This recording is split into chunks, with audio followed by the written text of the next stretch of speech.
Hello, this is Earl Nightingale, and I'd like to tell you about the magic word. The experts call it the most important word as far as the results we get from life are concerned in this or any other language. And the magic word is attitude. Attitude is defined as the position or bearing as indicating action, feeling, or mood. And it is our actions, feelings, or moods which determine the actions, feelings, or moods of others toward us, and which control to a surprising extent our success or failure. It is then our attitude toward life which will determine life's attitude toward us. Now, what does this mean exactly? Everything operates, of course, on the law of cause and effect. Everything we say or do will cause some effect. We're charged with producing causes. The effects or the rewards of our actions will take care of themselves. That's why I say success can be guaranteed and will come to us every time if we live in a certain way. Good attitude, good results. Fair attitude, fair results. Bad attitude, bad results. You see, each of us shapes his or her own life, and the shape of it is determined by our attitude, the attitude we hold most of the time. Sounds simple, doesn't it? But it's not quite that easy. For most of us, learning this new habit takes time, but once it's mastered, our daily lives will become as changed as if we walked out of a dark tunnel into the bright, clear light of day. A person with a poor attitude toward learning, for example, in school or afterward, isn't going to learn very much until he changes his attitude. I know you can think of examples of this in your own life. If we take the attitude that we cannot do something, we generally will not do it. An attitude of failure, and we're whipped before we start. So we know then that what we receive from life, what we accomplish or fail to accomplish, is due in large measure to our overall attitude. William James of Harvard said the greatest discovery of his generation was that human beings can alter their lives by altering their attitudes of mind. To develop a good attitude toward the world in general, each of us must first develop a good attitude toward himself. We can't give to others something we don't have. So it is the attitude we take toward ourselves which determines our attitude toward others, which radiates to the world around us.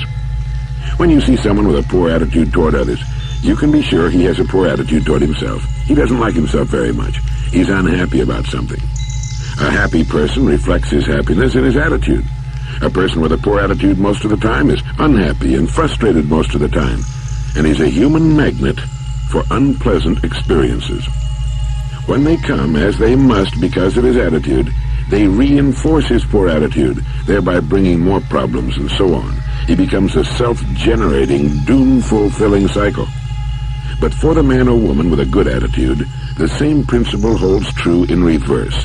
Expecting the best, that's what they get. Why would a person persist in a poor attitude, expecting the worst? Well, we're so familiar with ourselves that we tend to take ourselves for granted. We tend to minimize what we can accomplish, the goals we can reach, and for some equally strange reason, we believe others can reach heights which we cannot. We tend to overlook the fact that there is enormous undeveloped potential within each of us, a great reserve of talent and ability which we habitually fail to use.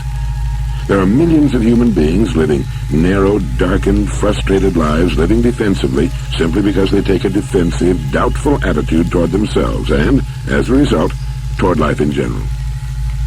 Attitude is the reflection of a person. What's going on in the inside shows on the outside.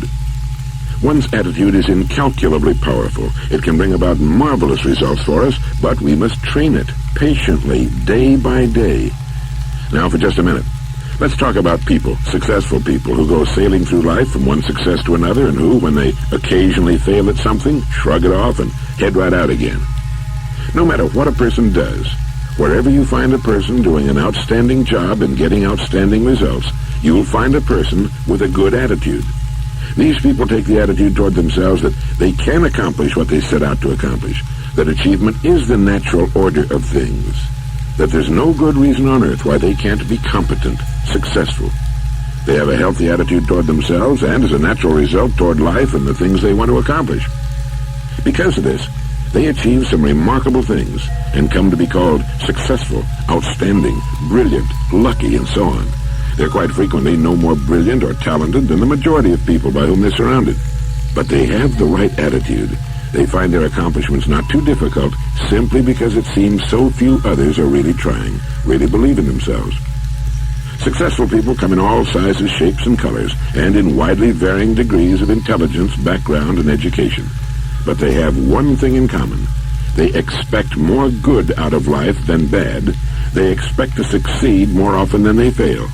And they do.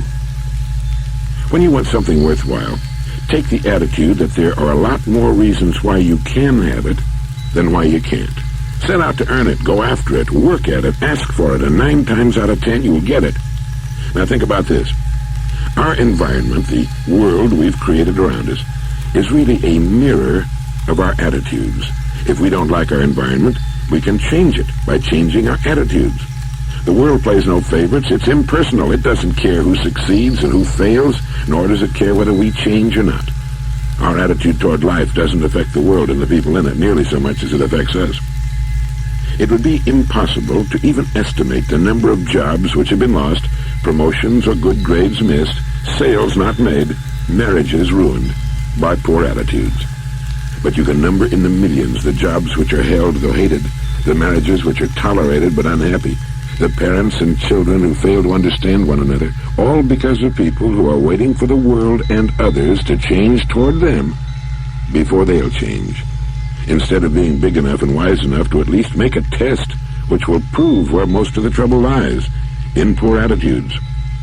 All right, so a successful attitude will help to bring us the success we seek. But just how does a person get this kind of attitude? The easiest and most effective means of forming a good attitude habit is to begin conducting yourself as though you have a good, positive, expectant attitude toward life. If you've never tried it, you'll be amazed at what happens. Remember, actions trigger feelings, just as feelings trigger actions. Not long ago, I read a line which went, "Life is dull only to dull people." That's true. It could also have read, "Life is interesting only to interesting people," or "Life is successful only to successful people." You must first become mentally, from an attitude standpoint, the person you wish to be. A famous restaurateur was asked by a newspaper reporter, "When did you become successful?" And he replied, "I was successful when I was sleeping on park benches. I knew what I wanted to do, and I knew that I'd do it." You see, his attitude had been one of success, of expecting success, long before the material, the tangible rewards of success had been earned. The great German philosopher Goethe put it this way: before you can do something, you must first be something. Chances are you know people who seem to be what others call lucky. All kinds of wonderful things happen to them, and they give the impression of happily sailing through life, having a wonderful time, and accomplishing more in a year than most people do in 5. If you will conscientiously go about the test I'm going to recommend and concentrate on it every day, you'll find yourself beginning to join this small, happy, and extremely productive group of people. You'll find yourself becoming lucky, as they say, and most of your problems will take care of themselves. Of this you can be sure. The results will be nothing short of amazing. Now here's the test. Act toward the world, everything and everyone, with an attitude calculated to produce the results you want. That is, if the result you want is more success in what you're doing, act as though you are already in possession of that success. If you want others to treat you with admiration and respect, treat others with admiration and respect first. Treat every person as the most important person on earth. Do this for 3 excellent reasons. 1, as far as a person is concerned, he or she is the most important person on earth. 2, because this is the way human beings ought to treat each other. 3, by treating everyone this way, we form an important habit.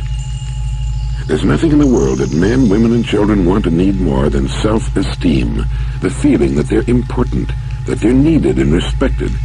They'll give their love, their affection, their respect, and their support to the person who fills this need. Have you ever noticed that the higher you go in any organization of value, the nicer the people seem to become? You see, the bigger the person, the easier it is to talk to him, to get along with him, and to work with him. Do you know why? It's because he has a good attitude. And the people with the best attitudes just naturally rise to the top. And he doesn't have a good attitude because of his position. He has the position as a result of his attitude. Act toward others and the world at large in exactly the same manner you want the world and others to act toward you. For example, treat the members of your family as the persons they really are, the most important people in your life. Carry out into the world each morning the kind of attitude you'd have if you were the most successful person on earth, and notice how quickly it develops into a habit. Almost immediately, a change will be noticed. Irritations that used to frustrate and annoy disappear. When some less informed person gives you a bad time, stay on the track. When someone cuts in front of you with his car or acts in any other manner that shows his ignorance and lack of courtesy, don't permit yourself to drop to his level. Don't let his unhappiness make you unhappy. When you begin to develop better attitudes, you should realize you already have placed yourself on the road to what you seek. You are well on your way to joining the top 5% of the people. You have prepared the ground and planted the seed. You've made of yourself an embodiment of that which you seek. Now, in summing up, here are a few points to keep in mind. First, it is our attitude at the beginning of a task which, more than anything else, will bring about its successful outcome. Second, our attitudes toward others determine their attitudes toward us. We're interdependent. The success we achieve in life will depend largely on how well we relate to others. Third, before you can achieve the kind of life you want, you must think, act, talk, and conduct yourself in all of your affairs as would the person you wish to become. Fourth, the higher you go in any worthwhile organization, the better the attitudes you will find. Attitudes are not the result of success. Success is the result of good attitudes. Finally, the deepest craving of human beings is for self-esteem, to be needed, to feel important, to be appreciated. When you treat every person you meet as the most important person in the world, both of you will benefit. To make these important principles a habit-knit part of life, here are some suggestions. Since your mind can hold only one thought at a time, make those thoughts constructive and positive. Look for the best in people and ideas. Be constantly alert for new ideas you can put to use in your life. Don't waste time talking about your problems or your poor health unless you're talking to your doctor. It probably won't help you. It cannot help others. Radiate the attitude of well-being and confidence, the attitude of the person who knows where he's going. You'll find good things happening to you right away. Lastly, treat everyone with whom you come in contact as the most important person on earth. Start this habit. Practice it consistently, and you'll do it the rest of your life.